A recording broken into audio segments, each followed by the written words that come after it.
Aloha, I'm Kaui Lucas, and we are back on Think Tech Hawaii with Hawaii is My Mainland. The first show a few weeks ago was with John Osorio, and we talked about the Department of the Interior's announcement about rulemaking. And we talked about an election that was shortly to happen, and now it's really shortly to happen. It's going to happen on Sunday. The ballots get mailed out. And today I have as my guest Lilikalā Kameʻeleihiwa, who is the Director of the Center for Hawaiian Studies, Kamakakūokalani at UH Manoa. She is also a candidate for the Na'i Aupuni elections, and arguably one of the, on the vanguard of the Hawaiian activist and sovereignty movement from its inception in the 70s. I first remember learning about Lilikalā in 1993, when the very apolitical hula halau I was dancing with said, okay, if you want to dance in this halau, you are going to participate in this march, the Onipa'a March. I was shocked, like, wow, really? We're allowed to do something political? Yeah. And that march was so powerful. Lilikalā has, for decades now, decades and decades, always sort of been at the front. And so I'm so pleased that you were able to come and talk with me about this next step, which you are again on the front of. Thank you.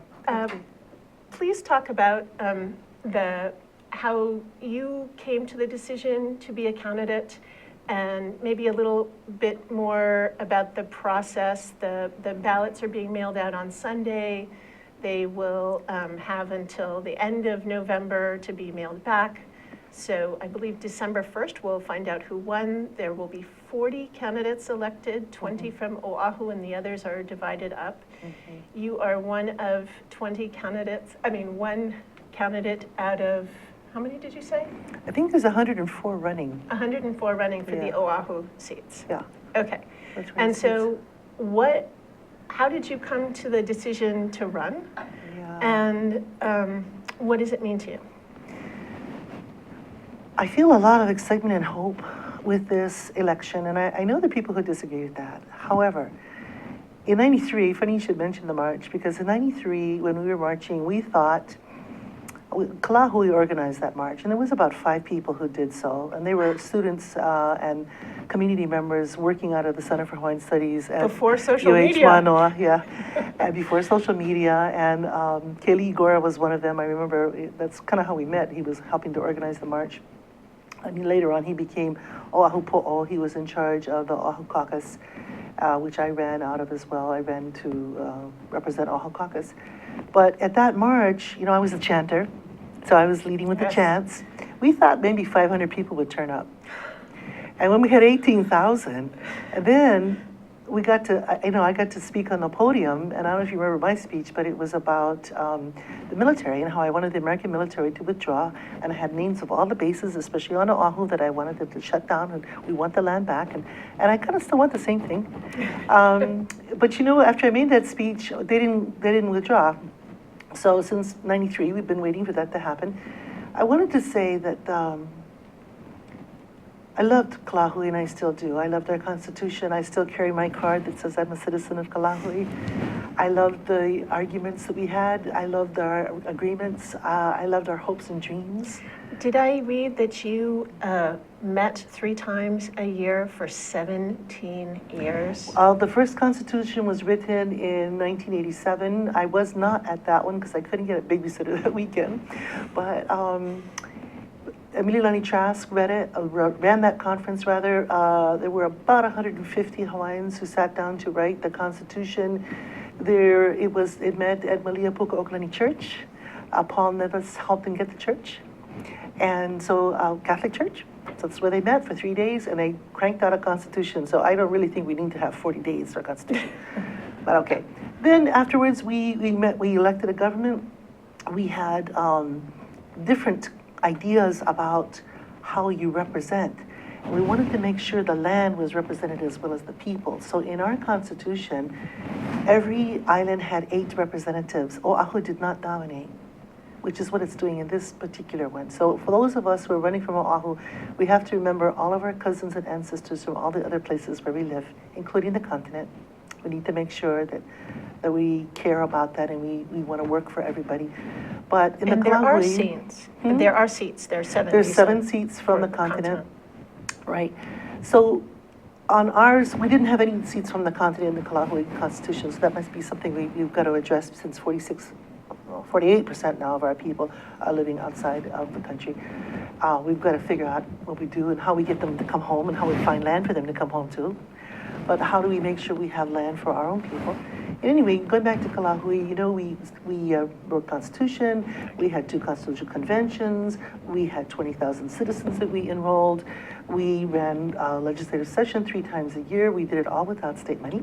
Wow. We raised our own money, we sold sweet bread, we sold Portuguese sausage, you know, cookies, everything. That's amazing. Yeah, You know what? We're going to take a short break, and then we'll be right back. Okay, great. Aloha, this is Na'i president of the Grassroot Institute, and I want to thank you for watching Think Tech Hawaii. We are delighted to be partners with Think Tech because it gives us the opportunity to bring to you a show every week on Monday at 2:00 p.m. called Ehana Kako. Ehana Kako means let's work together, because we believe that Hawaii will be a better place when everybody works together.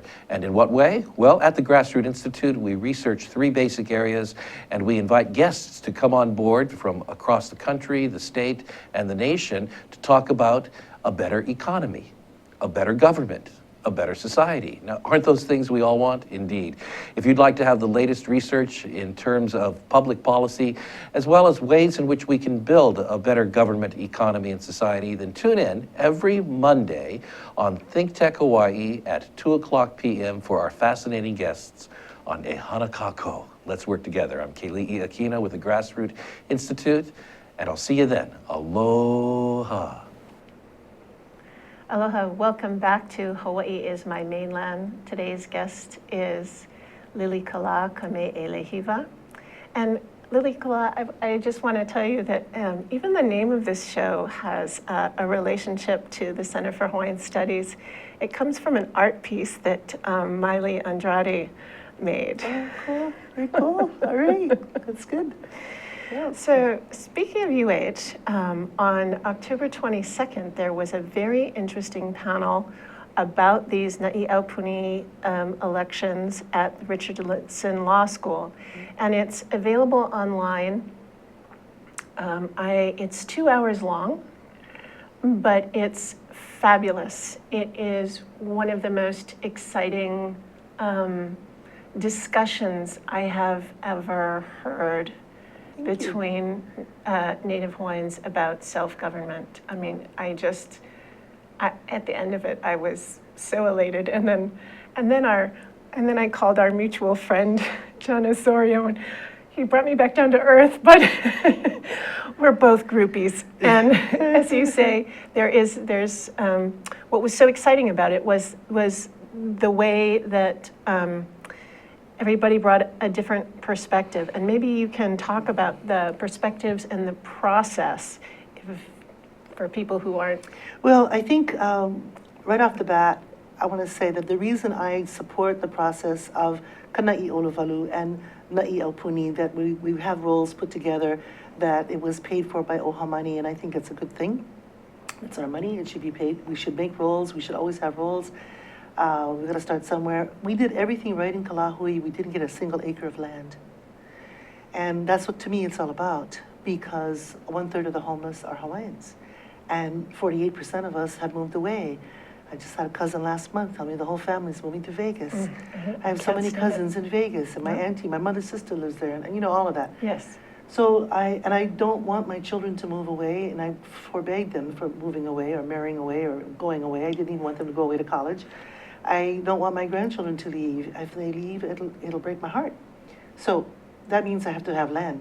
We have to find land for ourselves as a people. I like the federal recognition idea because that's the only way we're going to communicate with the American government.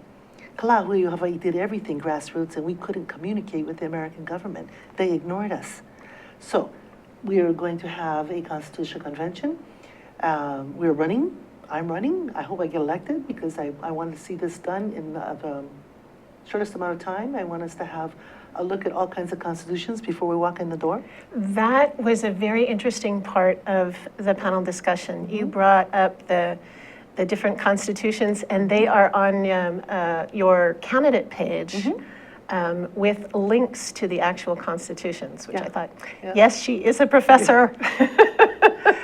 And then we Do should your get homework. more. There are some other constitutions that are being considered, the Tahiti Constitution. What about the, and in the panel discussion, when they were talking about different constitutions, and Bill Mehe'ula talked about process, that there would be people coming in to talk to the candidates, because not all of them have your experience in writing a constitution. I would guess that probably few of them do. Yeah, I don't know, but I think people have been thinking about it, and they should be talking about it, and they should be working hard at it. I was shocked at how much money they want to spend on the Constitutional Convention, seating people for 40 days. I think it's a waste of time and money. Kaʻeleihiwa did it in 3 days. You can always have con-cons later to make the Constitution better. But I want to challenge everybody who gets elected, whether I'm elected or not. I'm going to challenge everybody who gets elected to walk in the door understanding different constitutions that they'd like to propose. What about the Hawaiian constitutions? I was I don't Kingdom like of Hawaii. them. I don't like them. The Kingdom of Hawaii. Yeah, I don't think the Kingdom of Hawaii 1864? constitutions are all that great. For one thing, women don't have equal rights. They don't have anything about Native rights. Okay. Yeah. Point made. Yeah, Next. I mean, you know, they weren't ratified by the people.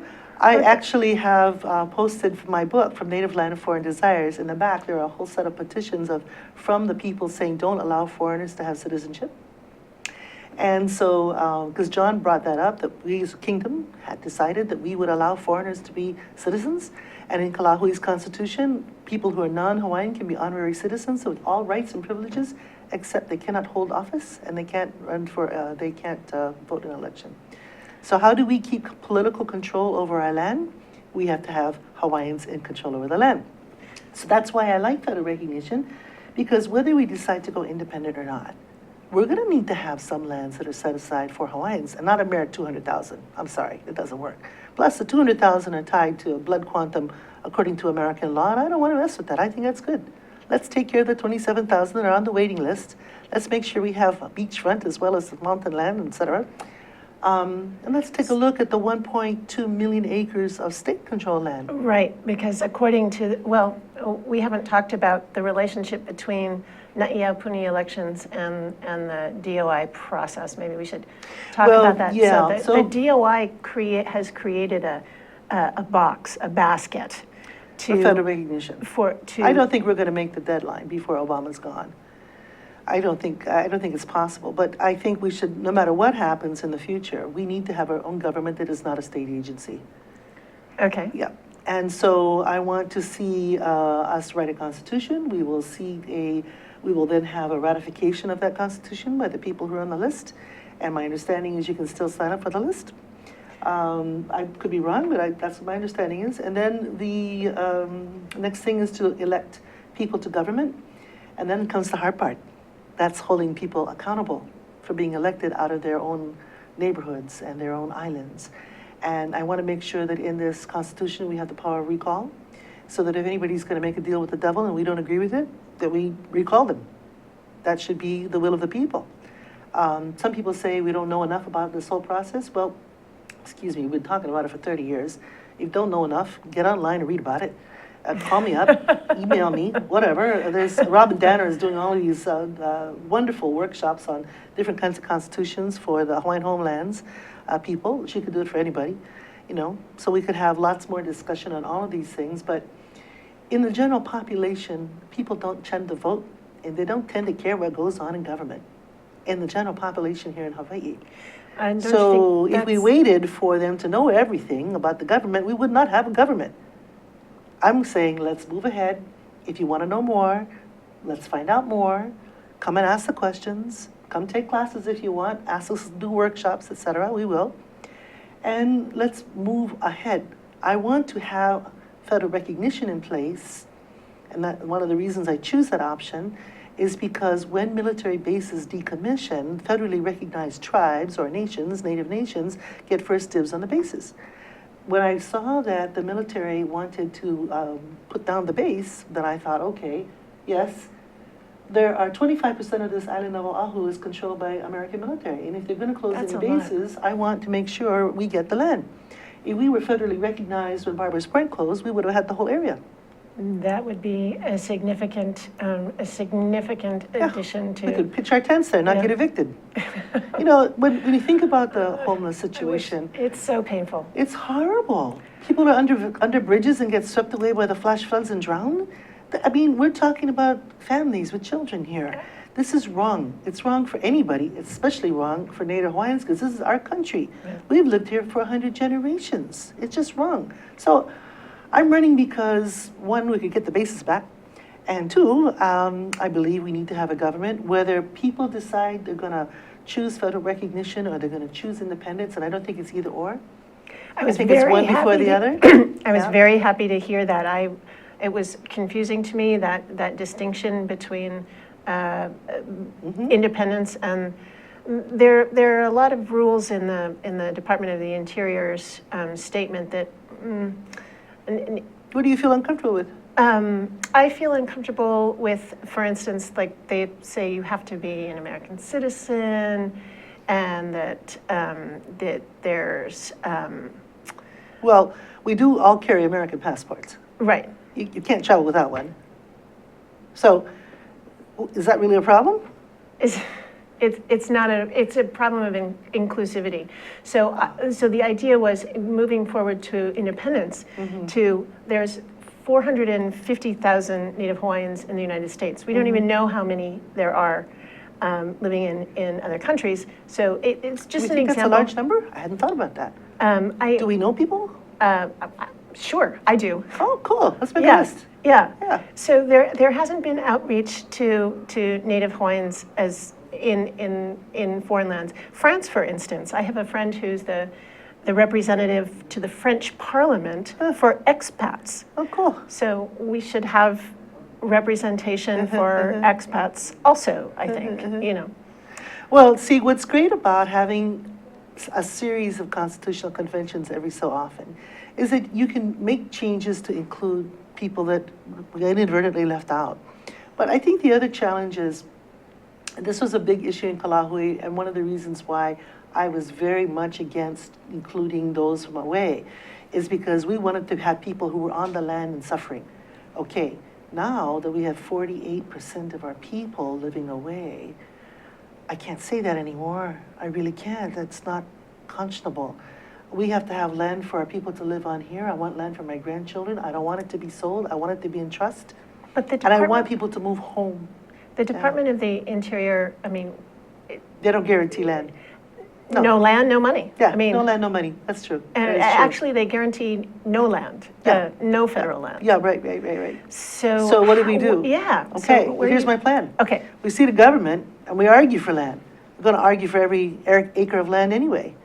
We argue for state land, we argue for federal lands. Every time there's a base that's going to be closed, we'd be first in line arguing for that land. Kalahui, Hawaii already asked many years ago for bellows and for mokapu.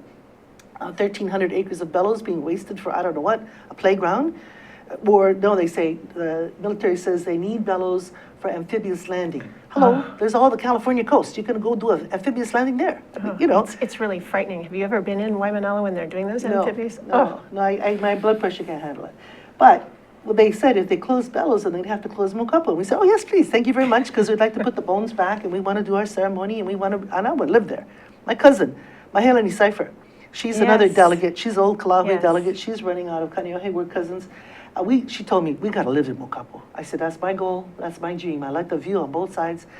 I like the sanctity of the land. Every place in Hawaii is sacred.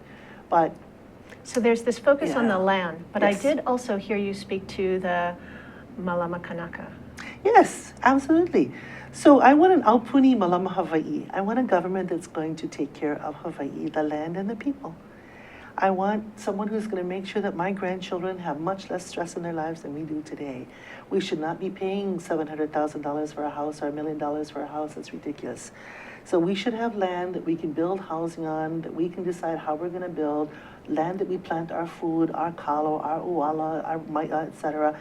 Land where we can have our fish ponds, land where we can make our own schools. I want our own school system because I'm really tired of the DOE messing us up. Yeah.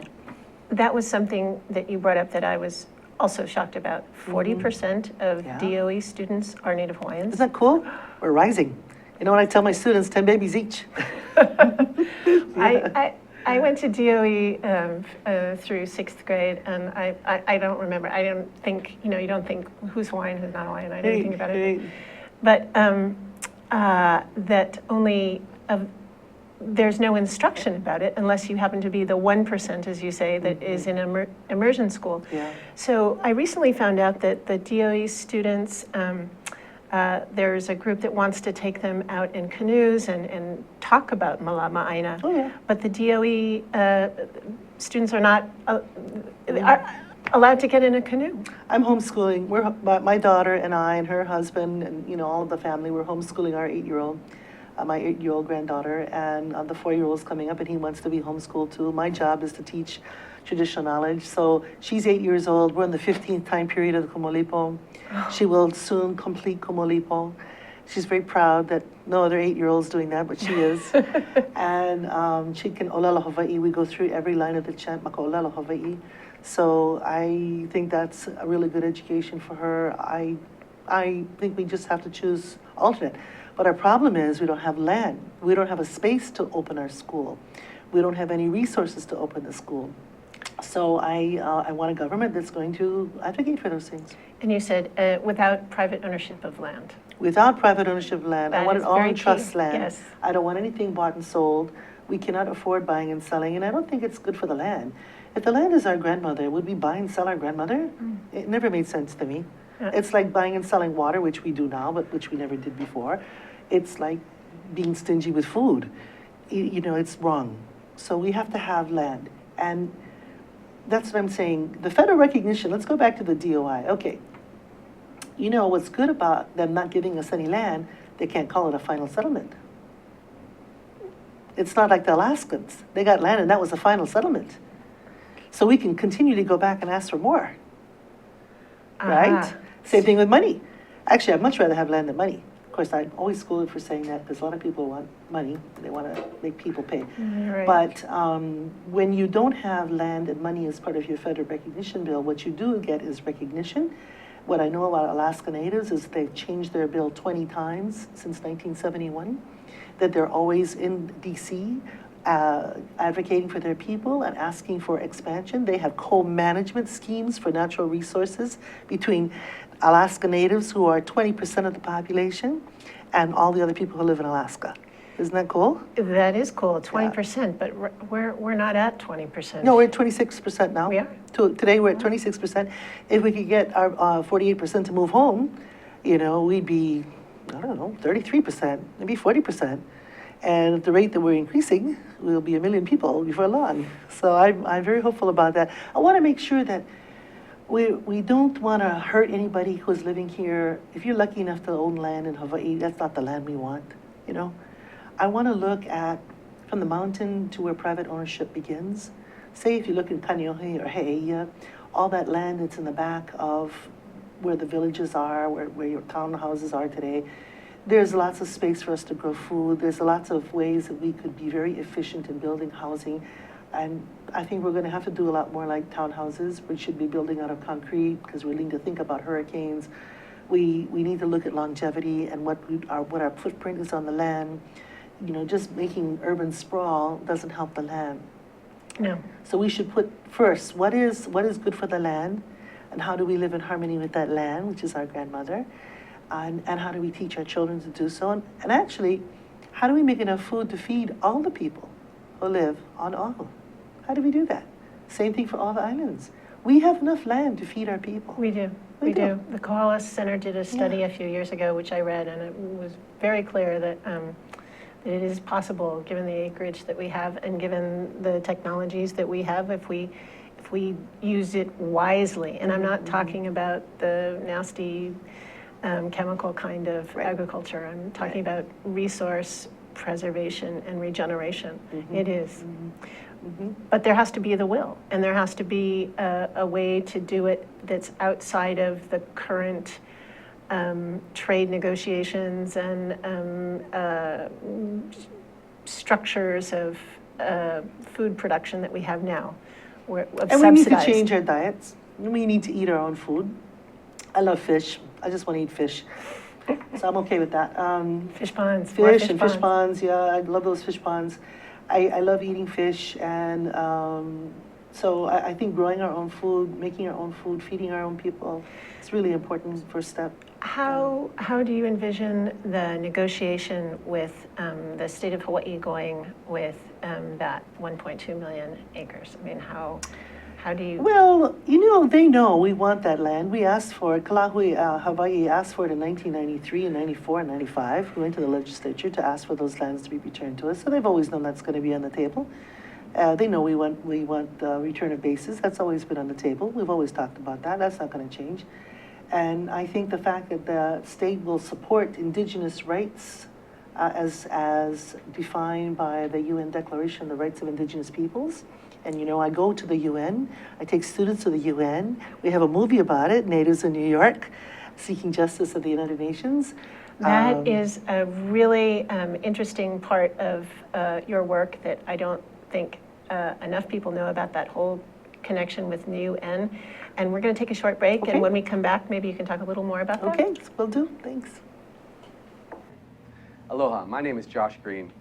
I'm a senator from the Big Island. I work in the ER there. But on Tuesday afternoons, I get to come and spend 45 minutes to an hour with Jay Fidel and the Think Tech staff. They're terrific professionals. They help us to bring some of the leading cutting-edge topics here across our state to you. So you can join us at our show on healthcare in Hawaii to talk with leaders from across all the spectrum of health in our state, or you can join us for any other show where we talk about economic development or tourism or some really eclectic programs too. So really, we'd love to see you here on our show. Thanks for joining us, and thanks for supporting us. We're back with Hawaii is My Mainland. My guest today is Lilikalā Kameʻeleihiwa, who is a candidate for the Na'i Aupuni elections, which start on Sunday.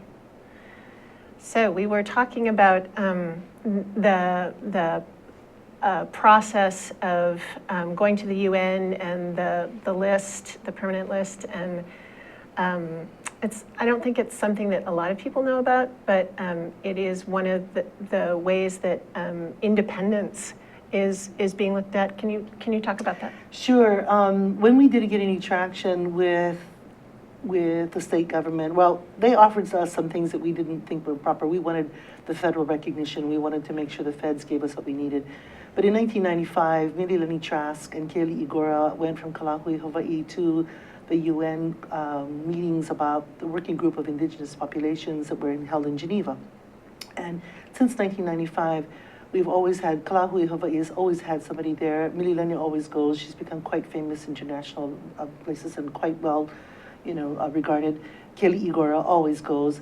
I started taking students to go along with him so he could teach them certain things that, what you do when you're making interventions.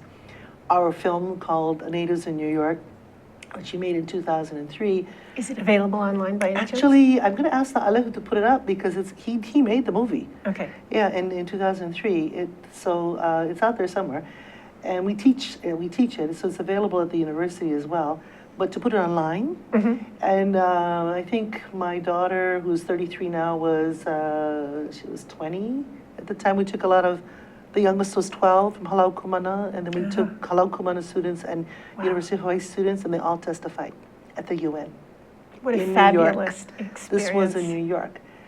Yeah, it was good. But see, we've been asking for we've been asking for decolonization in that process since 1995, and not getting anywhere, because decolonization and deoccupation, which is what Keanu Sai's been talking about, depends on America agreeing. Now, that also depends on the American military leaving our country. I don't think that's going to happen anytime soon. So I don't want to say that that's not something we can do, but I want a government now who's going to help take care of us, malama Hawaii, malama Kanaka, now, while we're waiting for that other process, if that's what we want. And it really takes all of the people of Hawaii to agree to that process. Right, so there are some places like, I know this from taking 107, Hawaiian 107. Who's your teacher? Yes, John Osorio. Cool, that's cool.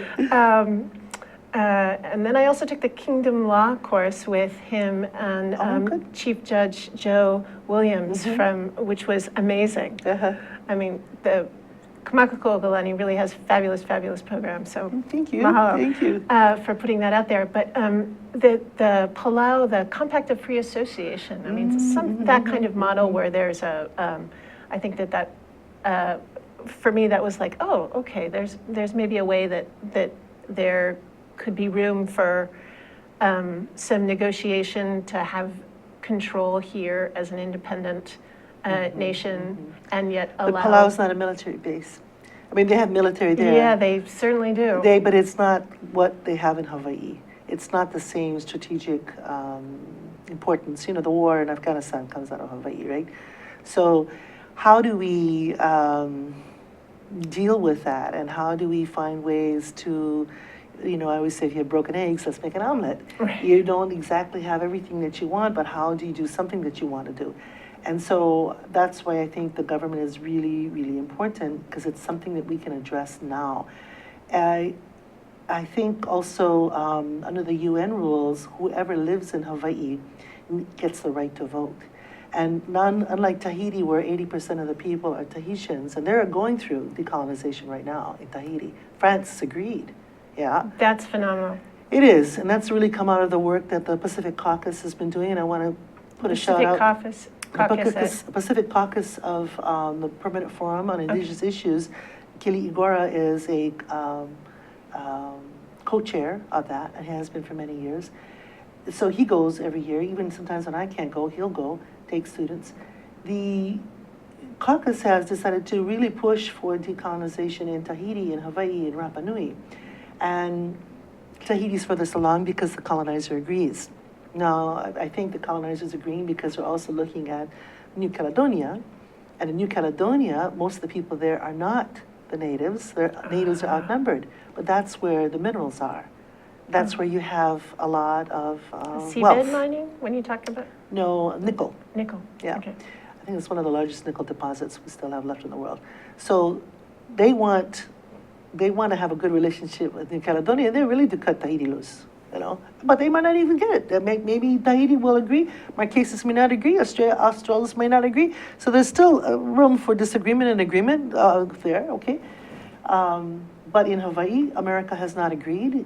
America agreed to a compact of free association with Palau. Doesn't mean they're going to agree here. But Palau had a government to negotiate that. That's true. So we need a government to negotiate whatever people think are going to be best for our people today. So how do you see that form? So we're going to have the government. You guys We are have going to sit CONCON. down. Then we have ratification of the CONCON, or the Constitution. Then we seat a government. We elect a government, just like, you know, you elect the legislature, elect the Hawaiian government. And then that Hawaiian government decides how it's going to get resources to take care of our people. So that's when the negotiation and the hard work begins. Yeah. So once the government, or we have to go through the ratification process. And you said something about you didn't think that the timeline on that was going to It takes a while to do all of that. You know, we've got elections coming up next November. Yeah. We may get Donald Trump, you know. I'm trying not to laugh. Well, I mean, it's bizarre, but there you are. So we don't know who we're going to get. And even if we got Hillary Clinton or we got Bernie Sanders, we don't know that they're going to support federal recognition for us or decolonization or anything else. We don't know what they're going to do for us. That's true. That's a wild card. So, Yeah. But Obama wants to help. March, you said the CONCON would be, begins? Yeah, there's supposed to be 40 days. I'd like to be a little shorter. I can't take 40 days off from work, but I suppose I could get people, maybe I could sneak out and go teach my class, come back in, take a lunch break and go teach, you know. Bring your students to the CONCON. Well, it's not going to be open to everybody. Oh, it's open to people who've been elected. So it is behind closed doors. I think it'd be good to have TV cameras in the room, but I think it's good to have people who are elected to have conversations with other people who are elected. Okay. Yeah, I think people should see what the conversations are, be able to call you up or email you or Facebook you or whatever it is to say, I disagree, but. I would think that would be essential because they keep talking about it. It has to be a broad base of support, they being the Department of the Interior.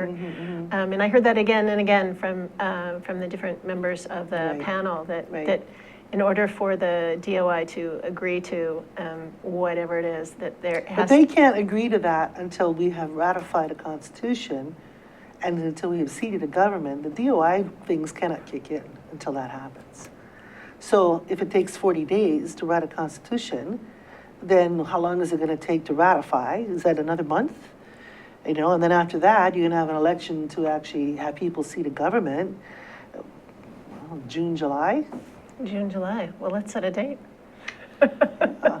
So I called up Kuhio Assam when I first heard about the 40 days, and I said, who made this rule? This is ridiculous. He's my classmate from Kameʻeleihiwa. I was like, what are you talking about over here? He said, Lilikalā, whatever the 40 who get elected decide, that's what they're going to do. I said, oh, good. Oh, so if I so get you elected, can change it. I'm 3 days. Okay, 6 days. But, you know. I really liked when Bill Mehe'ula talked about the process of it, that there would be, because not everybody has, actually, so few people have your tenure of experience. And when I looked at the list of candidates, I think some of them really are going to need a little more help in. Perhaps. I don't know how much everybody has read or what they're thinking about. I haven't been able to read all of the candidate statements. I want to say that Keli Igora knows much more about constitutions than I do, and he's certainly running. I want to endorse, of course, Na'i Aupuni Anthony, my son, because he grew up with these conversations going on around him, and he grew up on picket lines. It was always picket lines. I remember when we were in Halawa protesting H3 going through, everybody was getting arrested, and I was very excited to get arrested, and I had my 2 small kids, and they were, Mom, please don't get arrested. And I was like, oh yeah, if I get arrested, who's going to take them home? Okay, I can't get arrested today. You know, they always were in the middle of political discussion, and so I think actually there's quite a few young people who are running who understand the political discussion. I want to say, you know, Jacob Aki is only 20 years old. I took him to Alaska to see the Alaska Federation of Natives. I found out he was 20. I told him, well, you know, Alexander Liholeho became king when he was 20, and he gave a great speech. And actually was a great king. So it's not a matter of youth that should preclude you or even inexperience. It is a matter of how much you care about serving the people. Do you care? Do you have ideas? Do you want to find ways to serve the people? And so, you know, I'm running on a slate of people who support federal recognition. Besides Kaylee and myself, there's Kohio Lewis, Michelle Kauhane, Jocelyn Dong, Daviana McGregor. I'm missing somebody. Jay Danner. Yeah. Was that right? 7? Did I say 7? And so we have a little flyer coming out. We're clear. That's what we want to do. I said to Na'alehu, are you supporting federal recognition or not? He goes, Mom, this is something that should be discussed later on after the election. I said, okay, well, I'll just let everybody know. See, I think if I do get elected, then we know people are clear. I was elected because I'm supporting federal recognition. I'm supporting a way for us to find a path to deal with the American government. And since Kalahui Hawaii did all those kinds of things with no path, and we didn't get any land, how do we get land? And I think in the state of Hawaii and in the federal government, there are non-Hawaiians who like us, who feel that our wrong was done, who want to help right the wrong.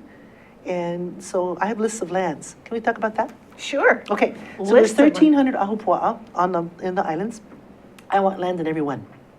I want people who live in all those ahupua'a to imagine what their homeland would look like, probably top of the mountain down to where private ownership has been put in.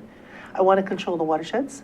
I think the state of Hawaii needs to give us control of the watersheds. I want to make sure our military bases are not poisoning our watershed any longer, that all housing developments that go in from now on will look at how much poison we're putting on the land and stop it. We have to stop it. And energy generation. And I've got photovoltaic. In June, my electric bill was $18. Awesome. My little townhouse, you know, it's a tiny little townhouse, but the whole roof is photovoltaic. So there are many great things that we can do with our neighbors. We don't have to become independent right away. And independence is not a magic wand that feeds you and takes care of you. I want a government that's dedicated to doing that. And I want a place where we can practice our culture, and we can speak our language, and we can teach our children all of our traditions and our ancestral knowledge. That's my dream. I really appreciated how forthright you were about where you stood on that. And I also really enjoyed the way those that didn't share your vision, that the quality of the discourse was wonderful. Thank you. And I am so looking forward to how this is all finding out how this is all gonna work out. As I have a blog and I do a write-up on that. I explained how I have not been okay with the sign-up processes. I've tried, and they always required some sort of official document that I don't have that says I'm Hawaiian. Yeah. And I know that I'm not the only one, and I know that there are lots of Native Hawaiians who have been skeptical of the process and have just stayed away. That's not what we do. I would really like to see more of those Native Hawaiians who have not, for whatever reason, had the experience that you have of going out and advocating for it, but feel comfortable with this process enough to go back and reestablish their ties to the Hawaiian Kingdom, or Hawaiian Nation, sorry. See, that's the other part. We need to feel comfortable with what we're doing. So are we going to give up Social Security? Are we going to become independent and give up Social Security? Are we giving up all those things that we get from the American government right now? Are we doing that? Well, perhaps we are. Perhaps we're not. But people have to think about that and decide and really have a discussion with a lot of aloha. You know, John and I disagree on many things. We have a lot of aloha for each other. And I want that to be the level of discussion that we have across the board, that there is aloha for each other and aloha for our grandchildren and the generations to come. How can we make sure we're securing places for them? And this really came up. OHA ran a conference at Kamakakūokalani a few years ago, I want to say 4 years ago. I was on the independence talking group, and we were talking about the Constitution. And I said, well, this Constitution doesn't have Native rights, so could we put in the Hawaiian rights, then I can agree to the Constitution. And they said, oh, no, everybody's going to be equal. There won't be any Hawaiian rights to land or language or culture. So I said, well, why would I want to be part of that country? Because we would be just like America now. Right, that makes no sense. Right. So then they call me a racist, Hawaiians. So I said, oh, that was something new. So I said, oh, okay, well, let's take the word race. In Hawaiian, it's lahui. So we have lahui pake, Chinese race. We have lahui kepani. We have Japanese race. We have lahui haole, white race. We have lahui Hawaii. I will always be lahui Hawaii. Okay. So the independent kingdom I want is where Hawaiians are running things, and we're in the majority, and we're running on a Kalahui Constitution. The independent kingdom others want is where Hawaiians don't have any rights at all. I can't agree to that. That doesn't make any sense. So that's when I decided I must go to federal recognition. It was the independence people, actually, that convinced me I should go to federal recognition, because I fought with Mililani for many years. When she was supporting, I said, no. And then I kind of moved off with Akaka, because I liked Senator Akaka. But then I was like, maybe not. And, you know, we have to think about what we're doing, but I don't see an option right now. Thank you for coming and talking with me, and I'm so looking forward to this next year for Native Hawaiians and all the people of Hawaii, that we can see some real change and real growth, and do it with aloha, as you said. Do it with aloha. Let's keep that kapu aloha. Aloha mai.